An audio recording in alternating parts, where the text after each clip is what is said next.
Hello friends, இன்றைக்கி Sunday evening. இவர் வெளியூர் போனார் அப்படின்னாலே காலையில் ஒரு தடவை ஃபோன் அடித்து நான் விசாரிச்சிருவேன் எப்படி இருக்கீங்க அப்படின்ட்டு. சாயந்தரம் ஒரு தடவை ஃபோன் அடித்து என்ன சாப்பிட்டீங்க என்னென்னு கேட்டுருவேன். ஏன்னா இவருக்கு பிபி இருக்குது, சுகர் இருக்குது, சில நேரம் படபடன்னு கூட வரும், அந்த மாதிரிலாம் இருக்கும். அதனால் விசாரிச்சுக்கிறது. இன்றைக்கி காலையில் இந்த ஒரு 9:30 மணிக்கு நான் ஃபோன் அடித்து கேட்டேன், பிரேக்ஃபாஸ்ட் சாப்பிட்டு வெளியே போகிறேன் அப்படின்னு சொல்லிட்டு இருந்தார். அப்புறம் மத்தியானம் ஒரு 2 மணிக்கு ஃபோன் அடிக்கிறேன், இவரோட நம்பர் அவுட் ஆஃப் ரீச் அப்படின்ட்டே வந்துக்கிட்டே இருக்குது. எடுக்கவே இல்லை. 2 மணி 2:30 மணி அடிச்சுட்டே இருக்கேன், எடுக்கவே இல்லை. எப்போ ஃப்ளைட்டு எப்போ வராரு எனக்கு எதுவுமே தெரியல. இவரோட ஸ்டாஃப் ஒருத்தங்களுக்கு ஃபோன் பண்ணி நான் விவரம் கேட்க சொன்னேன். அவங்களுக்கும் தெரியல, எந்த ஊருன்னு தான் சொல்லியிருக்காரே தவிர எந்த கம்பெனி மீட் பண்ண போகிறோன்னா ஜென்ரலாக சொல்ல மாட்டார் தான்.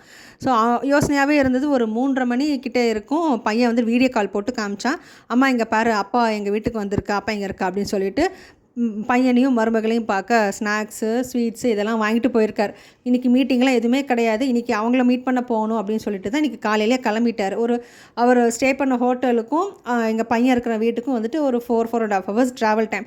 காரை ஹையர் பண்ணிவிட்டு பையன் வீட்டுக்கு போயிட்டு அங்கேருந்து அவங்க 2 பேரையும் கூட்டிக்கிட்டு மாலுக்கெலாம் போயிருக்காரு. மருமகளுக்கெல்லாம் ட்ரெஸ் எடுத்து கொடுத்துட்டு, அவங்க லிப்ஸ்டிக் கேட்டால் ஸோ லிப்ஸ்டிக்கு வாங்கி கொடுத்துட்டு, இவனுக்கும் ஒரு ஜீன்ஸ் எடுத்து கொடுத்துட்டு எல்லாம் அப்படியே சுற்றிட்டு சாப்பிட்டுட்டு அதுக்கப்புறம் இவனை கொண்டு வீட்டில் விட்டுட்டு அதுக்கப்புறம் தான் அவர் ஏர்போர்ட்டுக்கு போயிருக்காரு.